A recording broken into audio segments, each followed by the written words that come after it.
Hi, I'm Debbie Levine. I'm from Beth Israel Deaconess Medical Center in Boston and Harvard Medical School, and today I'm going to be talking about screening for ovarian cancer.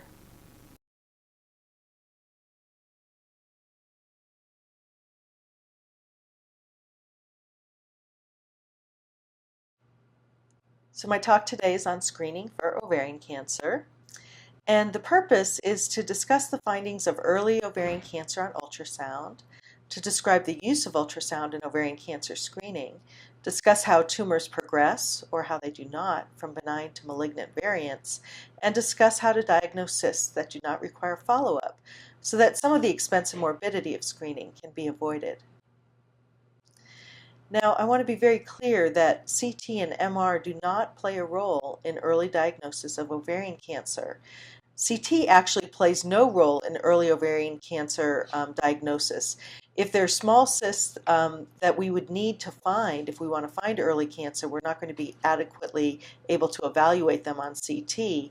And MR is really used to differentiate lesions where we need more information, but it's not a screening test. It's too expensive and it's not sufficiently widely available. So we use it for problem solving to avoid surgery for benign lesions. So here I've got some images of a normal ovary on MR. I've got an endometrioma, very bright on T1 weighted images, and I've got some classic appearances of dermoids where we've got the fat going from bright to dark on this fat saturated sequence here.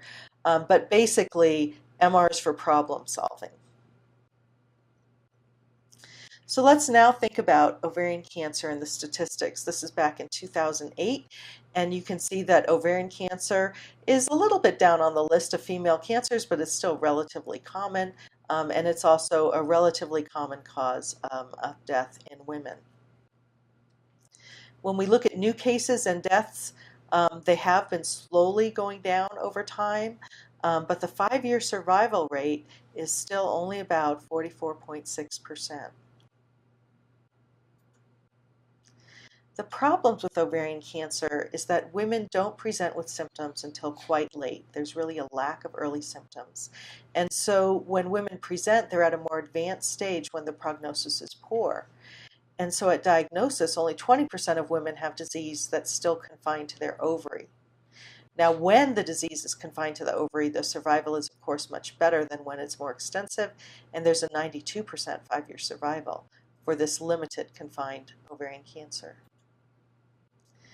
It's been estimated that if we were able to screen for ovarian cancer, if 25% of women currently diagnosed with stage 1 disease were increased to 75%, we could decrease the mortality of ovarian cancer by 50%. And that's why screening is such an interesting concept if we're able to do it well. Now, screening tests that are available for ovarian cancer include a physical exam, which I'm sure you know is not very reliable. It's very difficult to adequately feel the ovaries. CA-125, a serum test, which is also not very reliable, and transvaginal ultrasound. And you'll notice I didn't say ultrasound, but I did say transvaginal ultrasound because in order to do a good job of screening, you really need to get up close to the ovaries to be able to see the internal characteristics well. And that's going to be with the transvaginal approach. So we need to then review the normal appearance of the ovaries, and the normal ovary in women of reproductive age has a varying appearance throughout the menstrual cycle. Well, you have lots of developing follicles in the first week and a dominant follicle in the second week. A rule of thumb is up to 1 centimeter in the first week and up to 2 centimeters in the second week. But of course, there's a lot of variability, particularly once the corpus luteum develops. And a lot of times we'll see more than one corpus luteum in the ovary. That could be because the woman has ovulated twice, or it could be that one corpus luteum is developing while another one is regressing from a prior cycle. Now, some people call simple cysts that are small within the ovaries follicles, and some people call them simple cysts. The important thing is to know that in order to say that it is completely benign and that it's simple, it has a thin wall, the wall is smooth, it's either round or oval, it's completely anechoic, and that's why we need our transvaginal transducer. There's no flow within the cyst, and it's small, less than or equal to 3 centimeters. That's the classic appearance of a follicle in a normal ovary in a woman of reproductive age. Now, benign cysts, and here we're using cysts to say that they're larger than what we would expect for a regular follicle, again can be described as simple cysts, and they have the exact same sonographic characteristics. Thin wall, anechoic, and through transmission. And here's one that's 6.4 centimeters, and the size really doesn't matter when we're talking about the internal characteristics. What happens, though, as a cyst gets larger and larger is that it can be more difficult for us to see the entire wall with the transvaginal transducer. And that's why when a cyst gets very large, you might actually need transabdominal ultrasound to evaluate the entire cyst, and why we end up recommending MR for very large cysts in order to see the entire wall of the cyst that might be out of the range of our transvaginal transducer. Well, let's now move on from simple cysts to complex cysts. And I've put on this slide a variety of appearances that we commonly see when we do pelvic ultrasound. We've got a hemorrhagic cyst where we've got these very acute angles of the clot as it retracts, a dermoid, a very echogenic mass with shadowing, hydrosalpinx, a long tubular structure. And it would be great if every time one of these lesions occurred, we'd be able to clearly say what they are, but they all have a variety of different appearances that people who do a lot of ultrasound can just say that's what this is. This, for example, with the layering debris, you might think about an endometrioma, you might think about a dermoid. Here we've got a cobweb appearance. Here we've got the retractile clot and no central flow. So for the corpus luteum, very, very common appearance is the thick-walled cyst with a crenulated appearance and flow around the wall. You might see internal echoes within the cyst because of clot. Hemorrhagic cysts, reticular pattern, internal echoes. And sometimes there'll be a little area that you might think is solid. You can jiggle it with the transvaginal transducer and see that it moves kind of like jelly. You can also show that there's no flow. And you need to be clear that if you see a little speck of flow, you need to put spectral Doppler on it to make sure that that flow is real. So you don't want to say that there's something solid within something that looks like a classic hemorrhagic cyst, like this one with a cobweb appearance. So the question arises, why do we care about ovarian cysts? And the answer is because greater than 85% of ovarian cancers are cystic. The next question then arises, do malignant tumors always have a complex appearance, or do they sometimes begin as simple cysts? Because if they began as simple cysts, we'd have a much easier time of screening for them. So here's a simple cyst, we're not worried about it, and here's a very complex lesion, lots of solid frondular elements and lots of blood flow, clearly a malignancy. And it turns out that tumors of low malignant potential do go through this dysplasia to carcinoma sequence where you eventually get gross invasion, but there are precursor lesions that you can see. But the ovarian cancer that's the bad actor, the one that really leads to death, we haven't seen this very easy classic dysplasia to carcinoma sequence, and that's what makes it so hard to screen for. In fact, many people now believe it's not actually ovarian cancer per se, but that it actually begins in the fallopian tube. So cystadenomas and cystadenofibroma, the benign lesions that we see in the ovary, may be precursor lesions to low malignant potential tumors and low-grade carcinoma, but the rate of transformation is exceedingly low, and that's why we can follow cysts that have a benign appearance. So what do we do when we're looking at ovarian cysts? Well, we want to make sure that we measure them in 3 planes and that we make sure that the pressure from the vaginal probe is not too hard. Because if you think about a cyst that's round like this, and think about what you do with a vaginal transducer, if you press hard, you can make it look ovoid. And since when we're talking about ovarian cysts, we give the largest measurement, you can make a cyst look larger if you press too hard.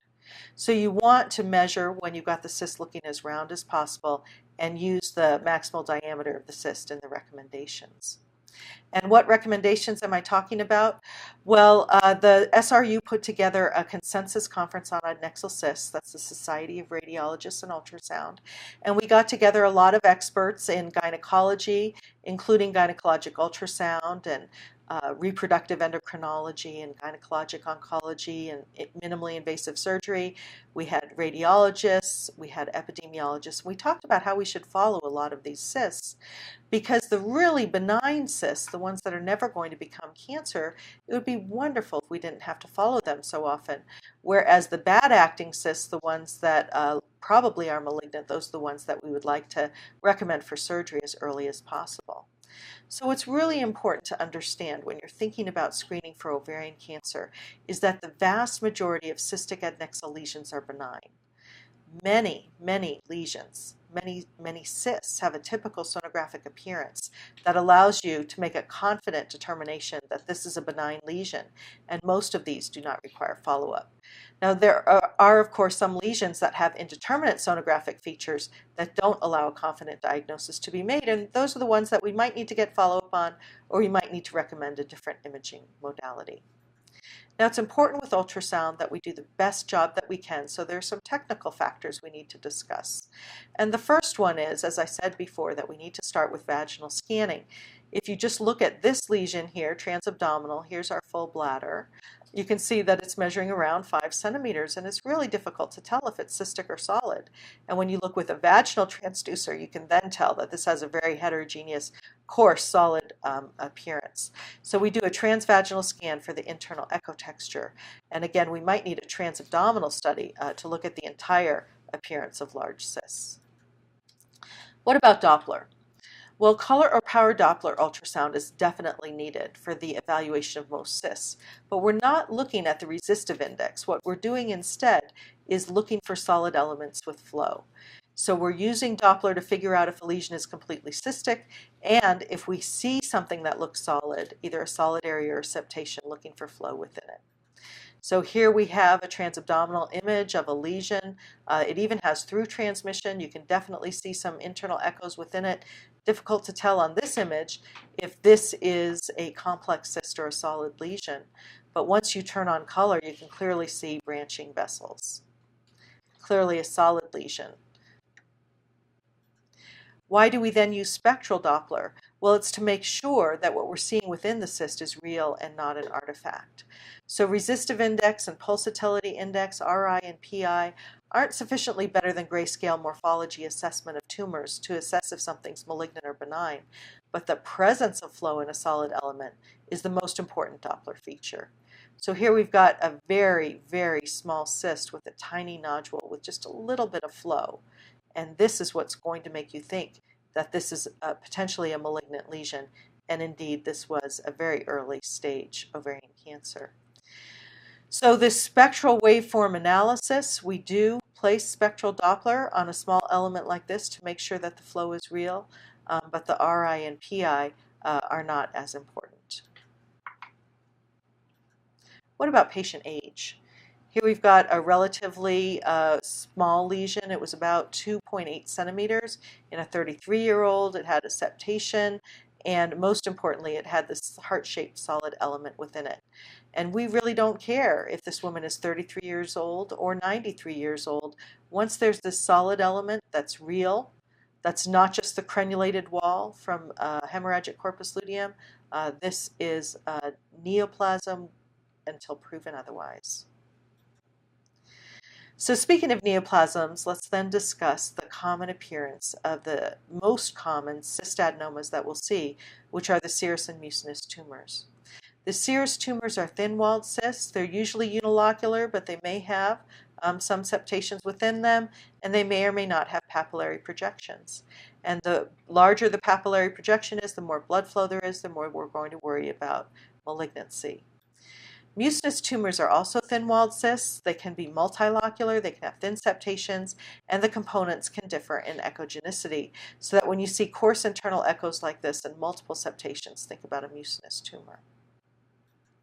And then here are lesions that you're not quite sure what the underlying etiology is, but you've got solid elements with flow, solid element with flow, and that's going to make you think of a malignant process. I also really like color to look at vessels. If you see something like this, the tangle of vessels, and here's the cyst that we're actually evaluating, it's very, very helpful to show what's a cyst and what's actually vascular. So here's that early cancer that I showed you before, 2.2 centimeter cyst. The answer is yes. We can find early cancer, but what we don't want to do is call every single cystic lesion that we see within the ovary worrisome for neoplasm. Now there's a very active group in Europe, the IOTA group, that's developed some simple rules for when assessing the ovaries. And those are that there are benign features that we should think about. A unilocular cyst. There can be a solid component, but it needs to be small, less than 7 millimeters. Acoustic shadows are a benign feature. Smooth multilocular tumor, even if it's less than 10 centimeters, and no intratumoral blood flow. So although there's a solid component here, it won't have blood flow, and that's because the cystadenofibromas are incredibly common, and those are benign lesions.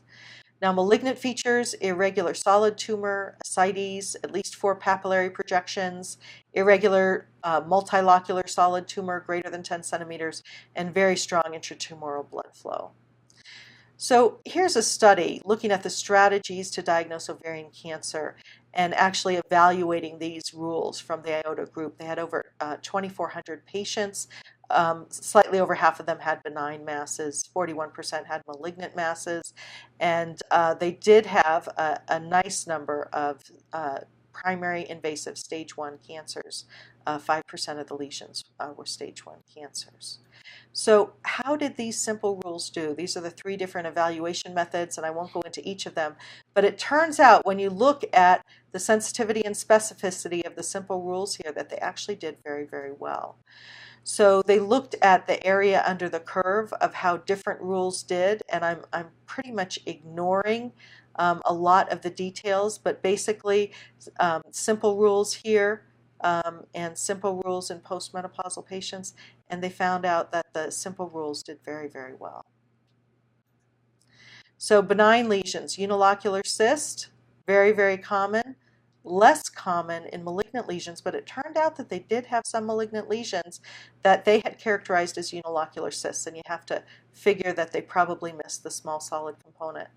What about that rule, the largest diameter of the solid component being less than 7 millimeters? Again, it was a pretty rare finding. 3% of the benign lesions, 0.2% of the malignant lesions. Acoustic shadows, 19% of the benign lesions, 3% of the malignant lesions. What about a smooth multilocular tumor less than 10 centimeters? 16% of the benign lesions and 1% of the malignant lesions. 10 centimeters, that's a very, very large tumor. And yet what you have to remember is that it's more likely to be benign than malignant. No intratumoral blood flow at 40% and 3% respectively. So what do we do when we see a lesion like this? Transvaginal scan, we're getting a good look at the cyst, and it really doesn't look like a corpus luteum because it doesn't have a thick wall all the way around. You're going to be worried about a cyst like this. Turn flow on, you get blood flow in these small solid elements, but also blood flow around the wall of the cyst. You look in a different imaging plane, and here it's looking more like a corpus luteum. And this is what we need to be very, very careful of, is to not forget that the corpus luteum can have an appearance that looks like ovarian cancer. And so what you need to do when you see a lesion that you're not sure about, the woman is of menstrual age, look back if she had no lesion 2 weeks ago, for example. You're not going to worry about it. Now, ovarian cancer, even if it grows fast, a day, or two, or a week is not going to make a difference. Sending somebody to surgery for a corpus luteum, of course, will. And the nice thing about a corpus luteum is that it changes very rapidly. So because we were worried about this patient, we brought her back very, very short interval, and less than 1 week later, this is what that cyst looked like. Much more benign appearance. And since it had changed so incredibly rapidly, clearly a physiologic cyst. So solid elements with flow are the keynote to diagnosing cancer, but you just need to be aware of the corpus luteum and make sure that you don't make a mistake. Short interval follow-up can be your friend. Now you might say, why do we then usually recommend 6-week follow-up for cysts that we're not sure about? that's a cyst that we really think is most likely benign, and we want to give it time to resolve. We want to have it in a different phase of the menstrual cycle, and that's why 6 weeks is typically the timing interval for following up a cyst. But if I'm very worried about a cyst like this one, I'll do a very short interval follow-up. Well, let's now look at what other screening programs have done and how successful they've been. And another big group is that of the University of Kentucky. And they've done some very, very large studies looking at screening for ovarian cancer of 25,000 women. There's another study, the PLCO trial in the United States, over 78,000 women, postmenopausal women in this case, getting annual screens with transvaginal sonography and CA-125. What they considered as abnormal was an ovarian volume greater than 10 cc's, an ovarian cyst volume of greater than 10 cc's, any papillary projection extending into the cystic cavity of any size, and any mixed cystic or solid component within a cystic ovarian tumor. How did this study do? Well, they had 28,800 women undergoing the baseline screening. 4.7% had an abnormal vaginal sonogram, 1.4% had abnormal CA-125, and in 0.1% were both abnormal. And they were able to detect 29 malignancies. 20 were invasive cancer, but a large number of women, 570 women, underwent a surgical procedure as follow-up. So that meant that 541 women underwent surgery but did not have cancer. And this is the problem that we have in screening for ovarian cancer. We're taking out a lot of benign disease.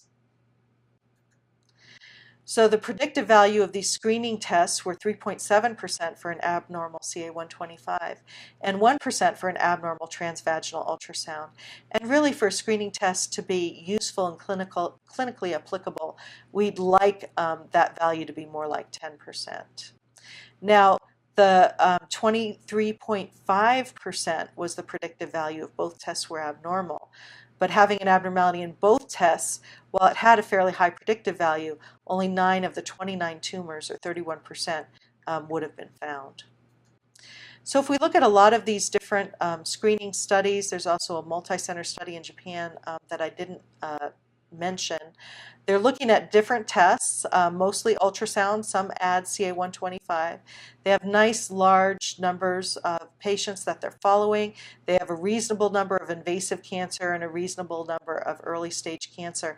And their survival benefit is coming out soon. And that's what's so incredibly important. We really need to show that we're doing more benefit than harm. And that's why these long-term survival benefit outcome studies are so incredibly important. So let's move back now to talk about screening in postmenopausal women, because I've spent quite a bit of time talking about premenopausal women who can be very, very complicated to diagnose because they have the normal physiologic changing appearance in the ovaries, and they have all of those complex appearing cysts due to the hemorrhagic corpus luteum and many other benign lesions. Postmenopausal women are different. They're harder to scan because they might have more abdominal and pelvic fat. They have atrophic vaginitis, which might make it difficult to insert the vaginal probe, or might make the patient or even the sonographer less comfortable with doing the exam. And because the ovaries lack follicles, they can be difficult to visualize. So here's classic postmenopausal ovaries. They're hypoechoic, they're almond-shaped. And the volume really varies depending on what study you look at. And these are really old studies. They used a mixture of transabdominal and transvaginal techniques, and they came up with a huge range of normal ovarian volume from less than a centimeter up to 10 centimeters cubed. And it's really, really difficult, therefore, to know when you've got an ovary that's an abnormal size. And a rule of thumb is to compare it to the opposite side. Another rule of thumb is when you see an ovary that looks like it's too big, make sure you're really dealing with the ovary, because a lot of times I think what people are measuring as the ovary is actually a loop of bowel.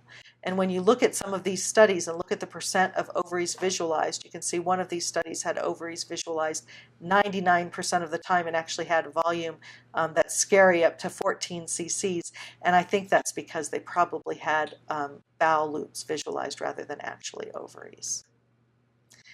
So when we see a postmenopausal adnexal mass that's an anechoic cyst, just like any other cyst, thin-walled, anechoic, very smooth through transmission, most likely it's benign.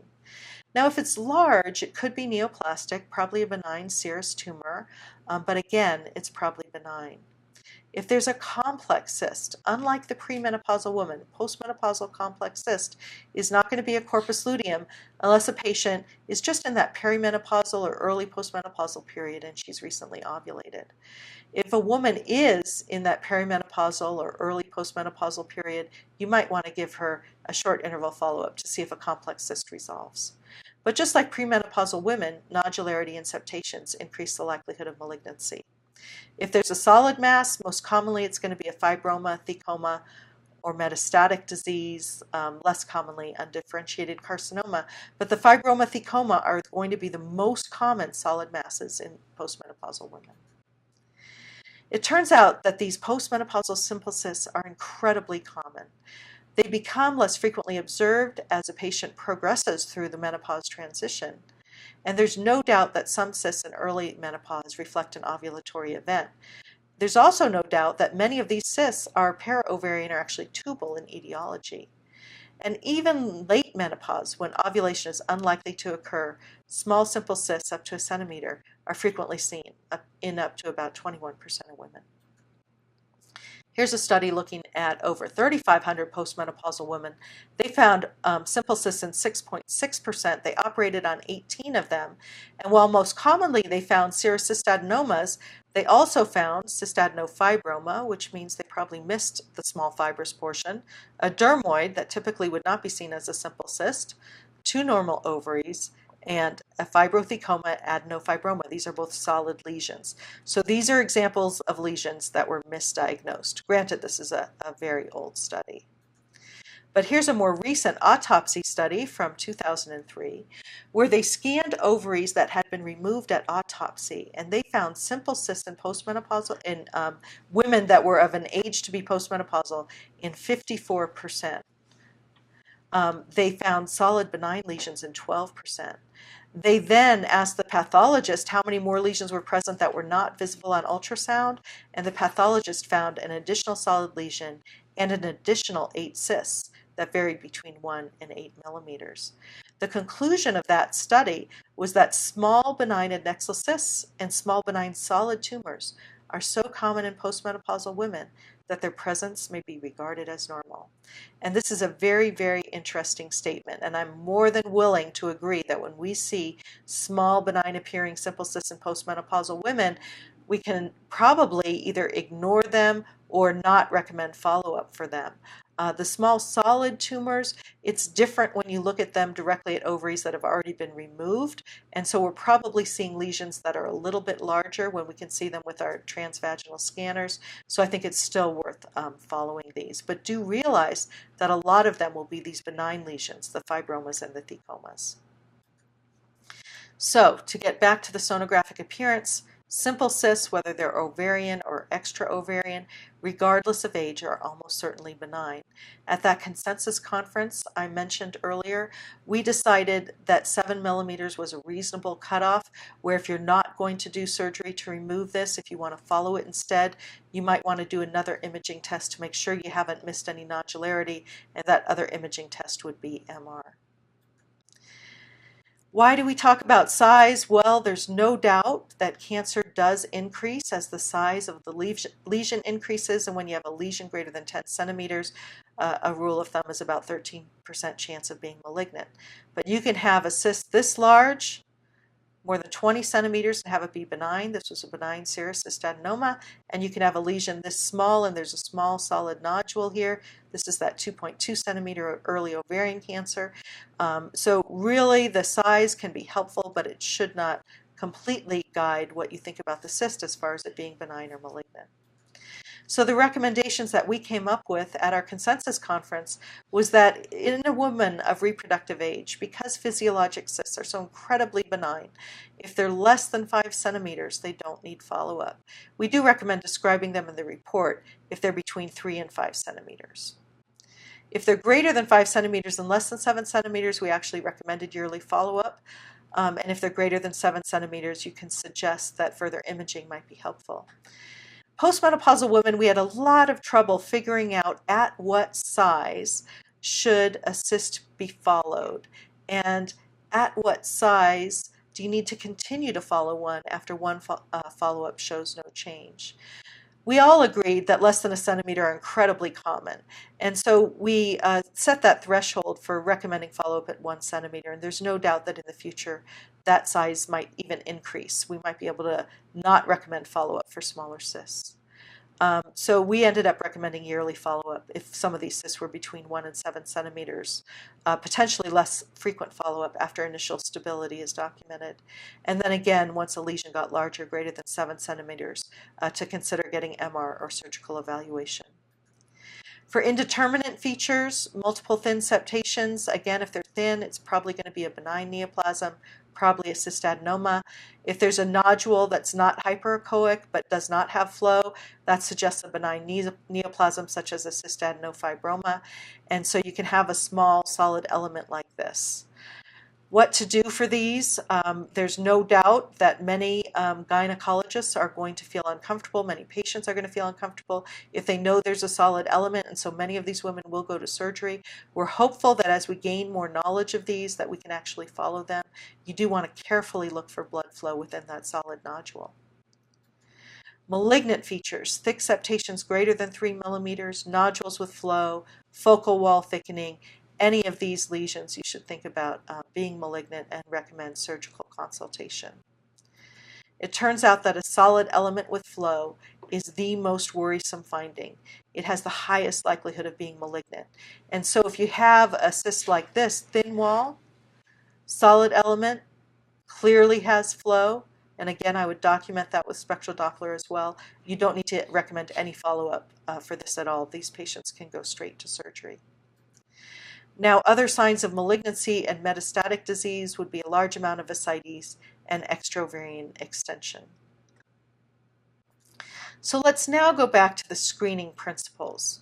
When you want to identify disease, when you want to set up a screening program that's going to have an impact, you need to make sure that there's serious consequences of disease, which clearly there are for ovarian cancer. You want to make sure that treatment is more effective when the disease is in the earlier pre-symptomatic phase. And there's no doubt at all that ovarian cancer can be more likely cured when it's at an early stage, stage 1 in particular.